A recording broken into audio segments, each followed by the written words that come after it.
दोस्तों, कंगना रनौत को आप एक अच्छी एक्ट्रेस मान सकते हैं, एक अच्छी पॉलिटिशियन मान सकते हैं, या एक अच्छी इंसान भी मान सकते हैं, या आप कह सकते हैं कि अवसरवादी हैं, मतलबी हैं, स्वार्थी हैं। आपको जो मानना है वो मान सकते हैं, क्योंकि सुशांत सिंह राजपूत की मौत के बाद जिस तरह से कंगना रनौत ने टाइम टू टाइम अपने रंग बदले, आप कह सकते हैं, वो हमें देखने को मिला। पहले सुशांत सिंह राजपूत के समर्थन में आकर खड़ी हो जाती हैं, फिर उसके बाद बॉलीवुड के अगेंस्ट खड़े होती हैं, बॉलीवुड में सबकी पोल खोल करती हैं, लेकिन फिर बॉलीवुड से मिल जाती हैं, लॉकअप जैसा शो करती हैं। मुनव्वर फारूकी जो सनातन का अपमान करता है, हिंदू देवी देवताओं का अपमान करता है, उस शो में वो विनर भी घोषित हो जाता है।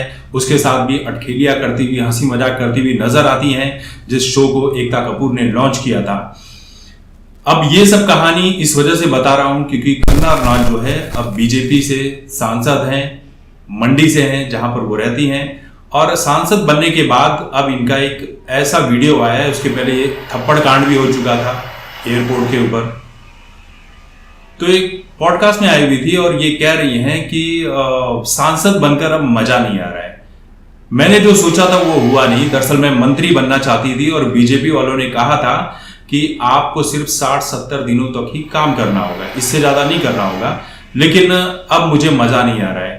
अब ये चाहे एक व्यंग्यात्मक तौर पे कहा या कैसे कहा, लेकिन जो कहा है, कुछ लोग कह रहे हैं कि कंगना बड़ी ईमानदार है, ईमानदारी से सारी बातें कर दी। कुछ लोग कह रहे हैं कि राजनीति भाई कोई खेल नहीं है, कोई टाइम पास की जगह नहीं है, यहाँ पर ईमानदारी से काम करना पड़ता है, जो कंगना रनौत नहीं कर पा रही है। हालांकि इस पूरे विषय पर आपकी क्या राय है, कमेंट करके बताइए। और बीजेपी नेताओं का भी अभी तक इस पर कोई बयान नहीं आया। हालांकि जब आप सांसद बनते हैं तो सिर्फ आपको पार्लियामेंट में ही अटेंडेंस नहीं देनी पड़ती, आपको जमीनी स्तर पर भी अटेंडेंस देना पड़ता है, फंड जमा करने पड़ते हैं, आपके क्षेत्र में जो चीजें खराब है उसके ऊपर भी काम करना पड़ता है।